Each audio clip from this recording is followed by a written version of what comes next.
Hello दोस्तों, नमस्कार। स्वागत है आप सभी का मेरे चैनल सी भरोस सिंह में। दोस्तों, आज की वीडियो में हम भारत में राष्ट्रवाद, नेशनलिज्म इन इंडिया पार्ट 3 का अध्ययन करेंगे। आज के वीडियो का विषय होगा सविनय अवज्ञा की। और इसके पूर्व के वीडियो में हमने आंदोलन के भीतर अलग अलग धाराएं के अंतर्गत असहयोग आंदोलन का अध्ययन किया था। महात्मा गांधी ने 1920 में असहयोग आंदोलन को प्रारंभ किया था और उत्तर प्रदेश के गोरखपुर जिले के चौरा चौरी नामक स्थान पर 1922 में एक उग्र भीड़ द्वारा थाने में आग लगा दिए जाने के बाद महात्मा गांधी ने असहयोग आंदोलन को वापस ले लिया था, क्योंकि महात्मा गांधी ने असहयोग आंदोलन को प्रारंभ करते समय यह आह्वान किया था कि हमें किसी प्रकार की हिंसा नहीं करनी है। जब चौरा चौरी नामक स्थान पर यह हिंसा हुई तो गांधी जी बहुत दुखी हुए और उन्होंने असहयोग आंदोलन को वापस लिया।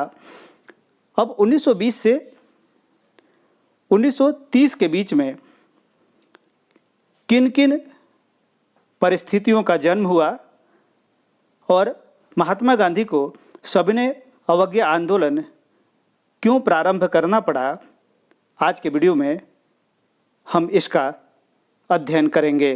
तो चलिए मैं प्रारंभ करता हूं और आप मेरे साथ वीडियो के अंत तक बने रहिए। फरवरी 1922 में महात्मा गांधी ने असहयोग आंदोलन वापस लेने का फैसला कर लिया। उनको लगता था कि आंदोलन हिंसक होता जा रहा है और सत्याग्रहियों को व्यापक प्रशिक्षण की ज़रूरत है। तो ये बिंदु बहुत महत्वपूर्ण है। आगे हम इसमें देखते हैं 1919 के गवर्नमेंट ऑफ इंडिया एक्ट के तहत गठित की गई प्रांतीय परिषदों के चुनाव में कांग्रेस के कुछ नेता हिस्सा लेना चाहते थे, क्योंकि वे अभी तक के जन संघर्षों से थक चुके थे। इसके पीछे उनका क्या उद्देश्य है, इसको समझते हैं।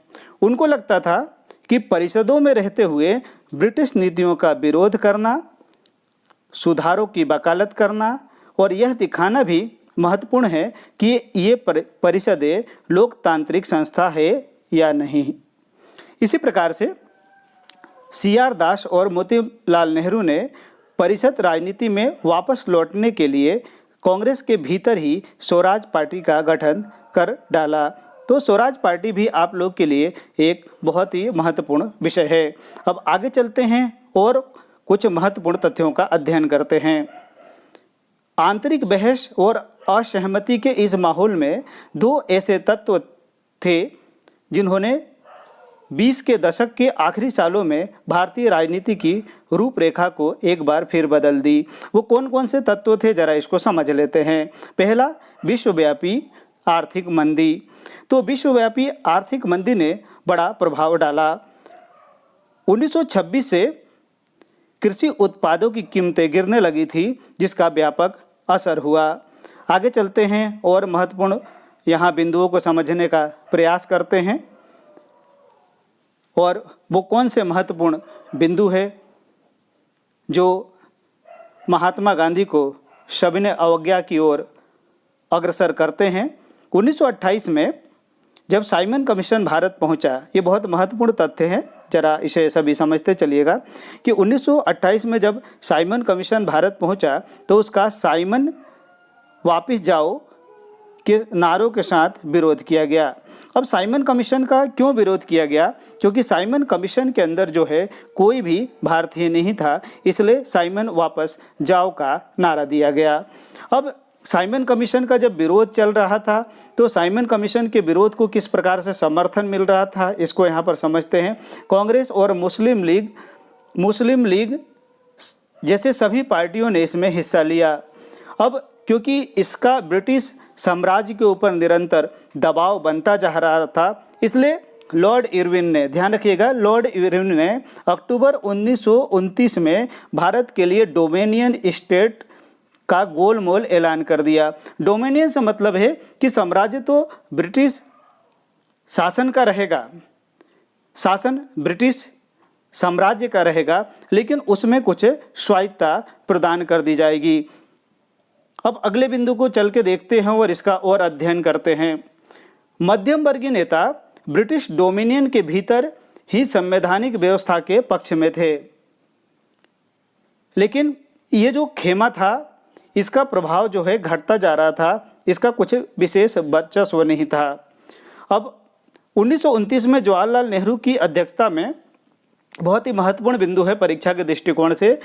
दिसंबर 1929 में जवाहरलाल नेहरू की अध्यक्षता में कांग्रेस के लाहौर अधिवेशन में पूर्ण स्वराज की मांग को औपचारिक रूप से मान लिया गया और यह तय किया गया कि 26 जनवरी 1930 को स्वतंत्रता दिवस मनाया जाएगा और उस दिन लोग पूर्ण स्वराज्य के लिए संघर्ष के लिए शपथ लेंगे। इसलिए 26 जनवरी 1930 का जो समय है वो भारतीय इतिहास के लिए बहुत महत्वपूर्ण समय है। अब अगले बिंदु की तरफ चलते हैं और समझते हैं नमक यात्रा और सविनय अवज्ञा आंदोलन। गांधी जी किस प्रकार की विचारधारा रखते थे और गांधी जी सविनय अवज्ञा के माध्यम से क्या करना चाहते थे, हम यहाँ समझते हैं। देश को एकजुट करने के लिए गांधी जी को नमक एक शक्तिशाली प्रतीक दिखाई दिया। 31 जनवरी 1930 को उन्होंने वायसराय लॉर्ड इरविन को एक खत लिखा, एक गांधी जी ने पत्र लिखा और इसे यहाँ पर कोट कर लीजिएगा कि 11 सूत्रीय मांग रखी गांधी जी ने। और गांधी जी ने जब 11 सूत्रीय मांग रखा तो उसमें एक अल्टीमेटम भी दिया। महात्मा गांधी का यह पत्र एक अल्टीमेटम था। उन्होंने ये लिखा था कि 11 मार्च तक अगर उनकी मांगे नहीं मानी गई तो कांग्रेस सविनय अवज्ञा आंदोलन छेड़ देगी। अब इरविन भी एक तरफ झुकना नहीं चाहते थे, इसलिए गांधी जी ने इसके फलस्वरूप 12 मार्च 1930 को, इसे कोड करते जाइएगा, 12 मार्च 1930 को 78 विश्वस्त वॉलंटियर यानी 78 अपने सहयोगियों के साथ जो है नमक यात्रा शुरू कर दी। अब एक नमक यात्रा क्या थी, जरा इसको समझते हैं। यह यात्रा साबरमती में गांधी जी के आश्रम से 240 किलोमीटर, मतलब अक्सर परीक्षाओं में पूछा जाता है कि गांधी जी ने जो दांडी यात्रा प्रारंभ की वो कितने किलोमीटर की थी, तो आश्रम से 240 किलोमीटर दूर दांडी नामक गुजराती तटीय कस्बे में जाकर खत्म होनी थी। अब गांधी जी जिस यात्रा को कर रहे थे उसमें उनको कितना समय लगा, कई बार ये पूछ लिया जाता है। तो गांधी जी की टोली ने 24 दिन तक हर रोज लगभग 10 मील का सफ़र तय किया। अब ये यात्रा कब जाके समाप्त हुई, तो 6 अप्रैल को वह दांडी पहुंच गए। गांधी जी 6 अप्रैल को दांडी पहुंच गए। उन्होंने समुद्र का पानी उबालकर नमक बनाना शुरू किया और यह कानून का उल्लंघन था। इसके साथ ही देश के अलग अलग भागों में भी नमक बनाया गया और ब्रिटिश हुकूमत का विरोध किया गया। आप यहाँ चित्रों के माध्यम से देख सकते हैं और इसे समझ सकते हैं। अब इसका किस प्रकार से असर पड़ा इसको समझते हैं। हजारों लोगों ने नमक कानून तोड़ा और सरकारी नमक कारखानों के सामने प्रदर्शन किए गए। आंदोलन फैला तो विदेशी कपड़ों का बहिष्कार किया जाने लगा। शराब की दुकानों की पिकेटिंग होने लग गई। ये पिकेटिंग शब्द का अर्थ समझते हैं। पिकेटिंग का मतलब होता है धरना या बहिष्कार। तो शराब की दुकानों की भी पिकेटिंग होने लग गई और धीरे धीरे इसका प्रभाव जो है देश में व्यापक असर से देखा जाने लगा। अब जैसे जैसे ये असर इसका बढ़ रहा था, ब्रिटिश हुकूमत कहीं ना कहीं जो है घबरा रही थी। अब अगले महत्वपूर्ण बिंदु को जो परीक्षा के दृष्टिकोण से आप सभी के लिए बहुत महत्वपूर्ण है, इसको समझते हैं। अप्रैल 1930 में जब महात्मा गांधी के समर्पित साथी अब्दुल गफ्फार खान को गिरफ्तार किया गया तो गुस्साई भीड़ सशस्त्र बख्तरबंद गाड़ियों और पुलिस की गोलियों का सामना करने के लिए सड़कों पर उतर आई। बहुत सारे लोग इसमें मारे गए और महीने भर बाद जब गांधी जी को गिरफ्तार कर लिया गया तो ये आंदोलन जो है और सशक्त होता चला गया। अब अगले बिंदु की तरफ चलते हैं और फिर इसे समझते हैं। महात्मा गांधी ने एक बार फिर आंदोलन को वापस ले लिया, लेकिन 5 मार्च 1931 को उन्होंने इरविन के साथ एक समझौते पे दस्तखत कर दिए, मतलब हस्ताक्षर कर दिए, और इस गांधी इरविन समझौते के जरिए गांधी जी ने लंदन में होने वाले दूसरे गोलमेज सम्मेलन में हिस्सा लेने पर सहमति व्यक्त कर दी। अब ये गोलमेज सम्मेलन क्या था? ब्रिटिश हुकूमत ने 3 गोलमेज सम्मेलन आयोजित किए थे, 1930, 1931 और 1932। इसलिए गोलमेज सम्मेलन भी एक महत्वपूर्ण विषय वस्तु है। जब ब्रिटिश हुकूमत को ये लगने लग गया कि भारत में शासन करना बहुत मुश्किल है, तो उन्होंने भारतीयों को कुछ अधिकार देने पर धीरे धीरे अपनी सहमति देना शुरू कर दिया था। अब अगले बिंदु की तरफ चलते हैं। हम देखते हैं कि लोगों ने आंदोलन को कैसे लिया। जब सविनय अवज्ञा आंदोलन चल रहा था, तो लोगों ने इस आंदोलन को किस प्रकार से लिया, जरा इसको समझ लेते हैं। लोगों के बीच में ये आंदोलन काफ़ी लोकप्रिय होता चला जा रहा था। किसानों पे इसका क्या असर पड़ रहा था, इसको समझते हैं कि गाँव में संपन्न किसान समुदाय जैसे गुजरात के पाटीदार और उत्तर प्रदेश के जाट आंदोलन में सक्रिय थे। व्यावसायिक फसलों की खेती के कारण व्यापार में मंदी और गिरती कीमतों से वो बहुत परेशान थे, और जब उनकी नगद आय खत्म होने लगी तो उनके लिए सरकारी लगान चुकाना नामुमकिन हो गया। सरकार लगान कम करने को तैयार नहीं थी। चारों तरफ असंतोष था और संपन्न किसानों ने सविनय अवज्ञा आंदोलन में बढ़ चढ़कर समर्थन किया। जिस प्रकार से संपन्न किसानों ने समर्थन किया, तो छोटे किसानों पर इसका क्या असर पड़ा, वो यहाँ पर क्या सोच रहे थे।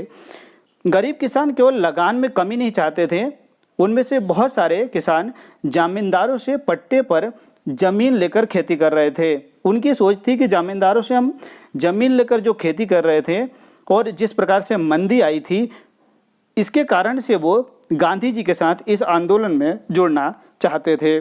इस प्रकार से सविनय अवज्ञा आंदोलन का भारत पर व्यापक असर पड़ता जा रहा था, और जैसे जैसे इसका भारत पर व्यापक असर पड़ता जा रहा था, ये आंदोलन बहुत ही प्रभावशाली होता चला जा रहा था। अब अगले बिंदु की तरफ चलते हैं और हम यहाँ समझते हैं सविनय अवज्ञा की सीमाएं। सभी सामाजिक समूह स्वराज की अमूर्त अवधारणा से प्रभावित नहीं थे।